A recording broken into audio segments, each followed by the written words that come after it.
Olá, amigo.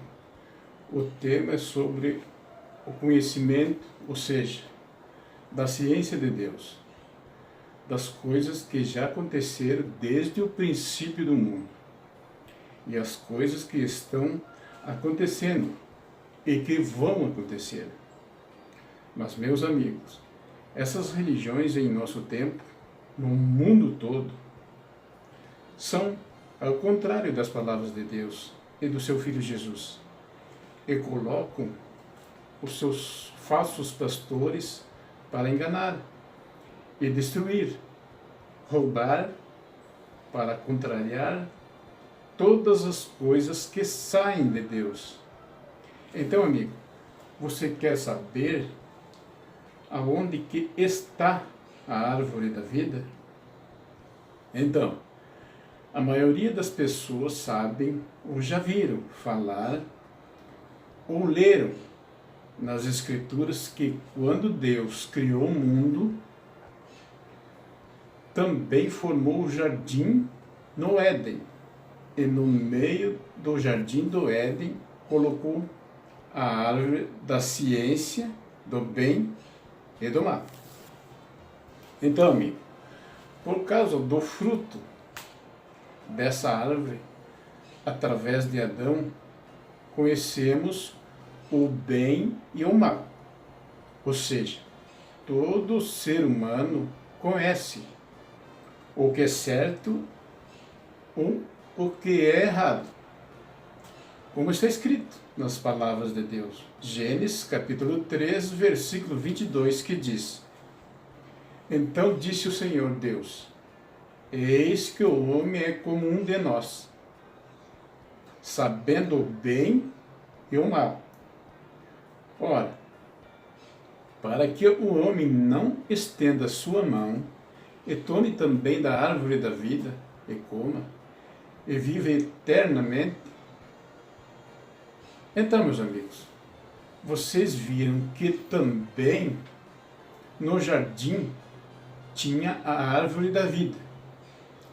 E por causa do pecado de Adão e da árvore da vida, Adão foi lançado fora do jardim do Éden, como está escrito em Gênesis capítulo 3, versículo 24, que diz: E havendo lançado fora o homem, pôs querubins ao oriente do jardim do Éden, e uma espada inflamada que andava ao redor, para guardar o caminho da árvore da vida. Então, amigos, a guarnição dos querubins e da espada inflamada durou até o dilúvio. Mas, meus amigos, as pessoas querem saber para onde que foi a árvore da vida. Onde que ela está? Mas, meus amigos, vamos perguntar para o nosso Senhor Jesus, em suas palavras. Então, meus amigos, vamos ver quem é a árvore da vida. João, capítulo 15, versículo 1, veja o que disse Jesus: Eu sou a videira verdadeira, e meu Pai é o lavrador. Então, você sabe por que Jesus falou que o Pai é o lavrador? Porque foi Deus que plantou a árvore da vida no jardim do Éden. Então, amigos, vocês viram que Jesus é a árvore da vida, ou seja, a videira verdadeira, e veio nos dar a vida eterna para todo o que aceitar e crer nas suas palavras. Então, meus amigos, a promessa que Jesus nos deixou é esta: a vida eterna para quem o aceitar. Meus amigos, vocês já sabem que Jesus é a árvore da vida e está nos céus, no trono de Deus, sentado no trono, junto de Deus, pois faz parte de Deus. Pois o próprio Jesus falou em suas palavras: vou para o Pai, porque o Pai é maior do que eu. Então, Jesus foi para o Pai. Ele é a árvore da vida. Está nos céus, mas os seus ramos estão aqui na terra. Ou seja, todo aquele que crê em Deus e tem o testemunho de Jesus, ou seja, o que guarda as suas palavras. Então, todo aquele que crê em Deus e tem o testemunho de Jesus, ou seja, guarda as suas palavras, são os ramos da árvore da vida, como está escrito em suas palavras. João, capítulo 15, versículo 5, que diz: eu sou a videira, vós os ramos. Quem permanece em mim, eu nele, esse dá muitos frutos, porque sem mim nada podeis fazer. Versículo 6. Se alguém não permanecer em mim, será lançado fora, a semelhança do ramo, e secará, e o apanham e lançam no fogo, e a queimam. Versículo 7. Se permanecerem em mim e nas minhas palavras, permanecereis em vós. Pedireis o que quiserdes e vos será atendido, ou seja, será feito. Então, amigo, você viu que também somos árvores da vida, porque somos parte de Jesus e Jesus parte de Deus. Então, amigo, Jesus não é só a árvore da vida, também é a justiça de Deus. Veja, amigo, que Jesus é a palavra de Deus, a ciência de Deus, também é a sabedoria de Deus. Veja, amigo, que Jesus é o sacerdote eterno de Deus, e ele é o primogênito de Deus, também é o Cordeiro de Deus, é o leão da tribo de Judá, é a estrela da manhã, ele é o pastor verdadeiro.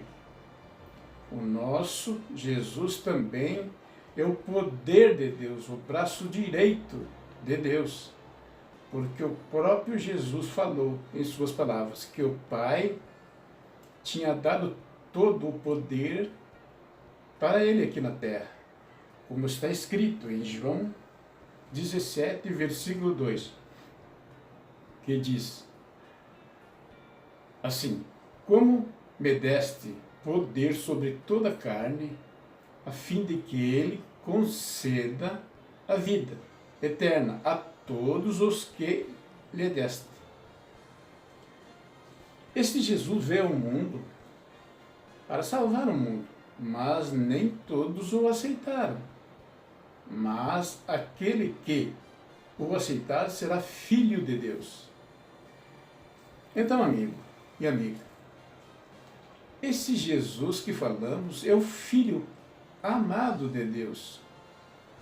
E vocês, então, viram, meus amigos e minhas amigas, a grandiosidade de nosso Senhor Jesus? Você sabe por que Jesus tinha essa grandiosidade? Então, amigos, porque ele tinha os 7 Espíritos de Deus, ou seja, ele é um em Deus. Veja, amigo, os Espíritos que ele tinha no seu corpo. Isaías capítulo 11, versículo 1, veja o que diz: porque brotará um rebento do tronco de Jessé, e das suas raízes um renovo frutificará. Versículo 2. E repousará sobre ele o Espírito do Senhor, ou seja, o Espírito Santo de Deus, e o Espírito de sabedoria e de inteligência, e o Espírito de conselho, e o Espírito de fortaleza. e o espírito de conhecimento, e o espírito de temor do Senhor. Então, vocês viram, amigos, que Jesus tinha os 7 Espíritos de Deus. Ou seja, Deus estava nele, pois ele forma um em Deus, como ele fala em suas palavras. Eu e o Pai somos um. João, capítulo 10, versículo 30. Olha o que diz. O próprio Senhor Jesus. Eu e o Pai somos um. Já no versículo 38, veja o que diz. Mas se as faço e não credes em mim, crede nas obras, para que conheçais e acrediteis que o Pai está em mim e eu nele. Então, amigo, viram quem é o Senhor Jesus? E aí, você liga qualquer aparelho de comunicação, aparecem os falsos pastores falando bobagem e distorcendo as palavras de Deus.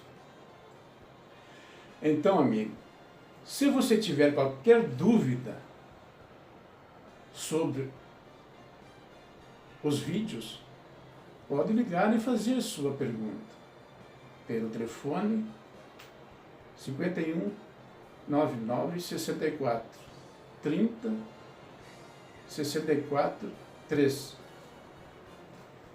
ou mande sua mensagem pelo WhatsApp, pelo mesmo número.